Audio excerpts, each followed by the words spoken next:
سلام مجدد بچه‌ها. امروز خیلی روز هیجان انگیزیه. امروز دقیقاً روز آخریه که فیلم مارتین اسکورسیزی The Killers of the Flower Moon تو سینماهای آمریکا اکران میشه. بعدش هم که بلافاصله میخواد بره روی سیستم‌های دیجیتال و بعدش هم که استریمینگ. من فیلمو تا حالا 2 بار دیدم. الان دارم میرم برای بار سوم فیلمو ببینم. فیلم بسیار فیلم خوبیه. یعنی جزء فیلم خوبای مارتین اسکورسیزیه. دیگه خودتون ببینید چقدر فیلم خوبیه. ولی من میخوام امروز در این مورد باهاتون صحبت بکنم که به خاطر نوع موضوع، به خاطر حساسیت و پیچیدگی و گستردگی که موضوع داره، راستش برای اینکه فیلم مارتین اسکورسیزی رو خوب بفهمید خیلی خوبه که یه سری منابع کمکی رو مثلا در موردشون مطالعه بکنید. احتمالاً بهترین منبعی که میتونه شما رو با موضوع آشنا بکنه کتاب دیوید گران هست. من اتفاقا کتابش رو اینجا دارم. اینها دیوید گران The Killers of the Flower Moon. خیلی خیلی خیلی کتاب خوبیه. در واقع فاینالیست نشنال بوک اوارد بوده.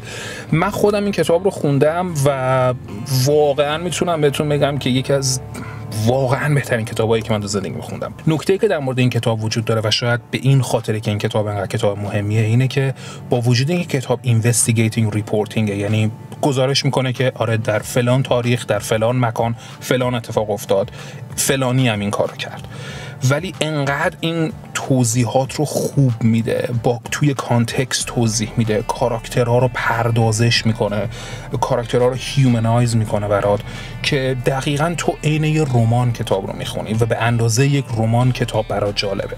بنابراین من فکر میکنم که اگه میخواین خودتون رو با موضوع فیلم مارتین اسکورسیزی آشنا بکنید، هیچ منبعی بهتر از این کتاب رو برای شروع پیدا نمیکنید. The Killers of the Flower Moon، دیوید گران. نمیدونم کتاب به فارسی ترجمه شده یا نه، ولی خب خیلی نثر روونی داره اگه میخواین حالا انگلیسیش هم بخونید. خلاصه اینو تا اینجا داشته باشید. با هم دیگه بریم تو سینما. من در مورد یه منبع دیگه‌ای که میتونید استفاده بکنید برای آشنا شدن با موضوع باهاتون صحبت میکنم.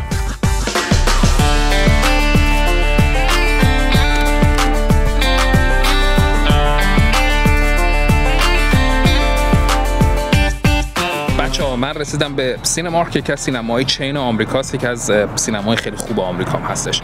اما منبع دومی که میتونید استفاده بکنید تا خودتون آشنا بکنید با موضوع کتاب، پادکست علی بندریه. علی بندری پادکستی داره طرفای اپیزود 80، اسمش هست عصر وحشت در اوکلاهوما. همه ما میدونیم که پادکست علی بندری چنل بی یکی از پادکست‌های خیلی خوب فارسیه و این یکی از اون اپیزود خوبای یه پادکست خوبه. بنابراین پادکست علی بندری رو گوش بکنید، خیلی لذت میبرید، خیلی خوبم آمادتون میکنه برای فیلم. به هر حال بریم فیلمو با هم دیگه ببینیم.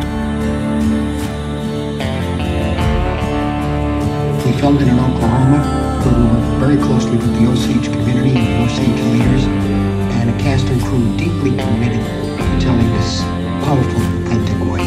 So on behalf of all of us, thank you for supporting our movie.